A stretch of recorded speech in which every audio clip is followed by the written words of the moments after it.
Everybody, so I want to do a quick breakdown on exactly how I trade GJ and how I do top-down analysis. So I first start off on the daily. So what I do on the daily is I look for a support that has been touched more than 2 times. So we have one right here at 160, and I personally like to put at these whole numbers at like 160, 160, 50. So I usually have my horizontal lines always placed every 50 pips on GJ because that is a very psychological area. Every 50 pips, I believe, and I've seen that a lot of the times that price does respect those areas. So usually what I do is I look for support in this situation, and then I look where current price is at. So current price is pretty close to this strong daily support.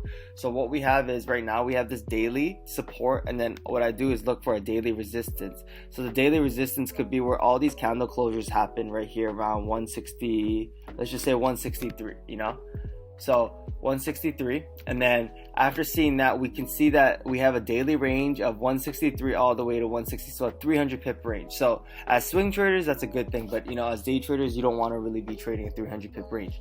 So then I go down to the 4-hour chart. On the 4-hour chart, I look at the most current and recent consolidation phase. So we have one from here to here. So my 4-hour usually I usually find like a range that's roughly from 150 to 200. So in this case right here, we have a resistance, a 4-hour high around 162. Let's just put it, and then a 4-hour low where we can say it, the 4-hour low will be right where the daily low is as well too. So what I usually like to do is I like to put my coordinates in black to identify that it's a 4-hour range right here. And what I do is I wait for that. So I have my 4-hour range right here. So my 4-hour support is over here. My 4-hour resistance is right here. Then after that, I usually go down to my hour charts. And then an hour chart, then I usually look for like a big impulse move and then a consolidation. So right now, the last impulse move we had was right here. So my hour highs and lows would be right here. So it'd be one right here and then another one like right here. So currently, and then after that, I would like to put my hours in green usually, and then to signify that. So seeing that, now I have my 1-hour high and my 1-hour low, which is about 40 pips or 50 pips, 50 pip range. Then after seeing that, we have my 4-hour, we have our daily, we have our 4-hour, we have our 1-hour. Now what I like to do is I like to go down to a 30-minute. And then usually before a session starts, like let's just say pre-London, around it would be around 3 p.m. my time. I like to look at the charts and then see a consolidation phase occurring during London Asia session. So right now we have this 30-minute range right here.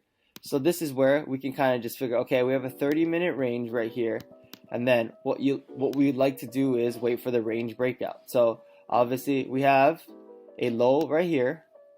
And then the high would be the same where the 1-hour highs are, so we can just put this in orange for 30 minutes. And then what I like to do is we have to figure out, so we kind of prepare and plan exactly how our trades are going to look. So in this case right here, I like to have always 10 pip stop loss on GJ. So let's just say if it starts breaking below this level, we know that we can at least cover this wick. So that could at least be TP1. So we can kind of see that if it breaks this level, we can target these wick levels right here. So we can at least get a 1-to-1 in this situation. But obviously, what we usually like to do is then attack, where there's a lot of wicks to the downside, in the sense where the previous higher low or the previous lower high. So in this case right here, we can kind of see that there's a lot of wicks down to these areas right here. And then we know that the wicks they basically tell us where the liquidity is and stuff like that. So right here could be our big swing target, where it could be a 1-to-3 in this situation right here. So this could be the total setup that we have over here. So after taking this scalp trade, we can then see how these prices are going to be respected: the 1-hour lows, the 4-hour lows, and then the daily lows. So in these situations right here, obviously the higher the time frame, the better the risk to reward is, in a sense where the higher the probability is. So if it breaks this 1 hour, time frame, we can kind of see that the next 1-hour highs would be over here at 161. So this is a pretty good range. Right here, we have a daily support, so price could easily just reverse and retest this level and then shoot back up. But then seeing it on the 4-hour, we can kind of see that this 4-hour support is a very strong support that we have right here, because it's a daily support as well too. So if this level right here gets broken, we can pretty much feel confident that one, we can fill this wick here to the left for about 50 pips. If we can break the last structure right here at 159, then we should be able to fly down, honestly. So that's kind of like an example that I wanted to just explain on, like, how it is important to understand, like, you have your 4-hour lows, your daily lows, your 1-hour lows, and your 30-minute range, and then just seeing it in that perspective and understanding the higher the time frame, obviously the higher the probability, but sometimes you might have a bigger stop loss. But with the lower time frames, you might be able to catch your 1 to 2 with the 10 pip stop loss. But I hope you guys learned a few things off of this, and this is something that I really do every single time when I hop on a chart, specifically for GJ, to keep things very easy and just straightforward. You can see basically what I was just explaining in the previous video. We really did play out this setup really perfectly well. We had this daily support. As soon as it was broken, we at least filled this wick, but then we kept going to the downside and attacking these wicks over here to the left at 159. And as soon as 159 broke, boom, that's another strong support that was broken. So we can see a big move happen. And then kind of how you can tell that this big move will happen is the next area of liquidity where price could probably react to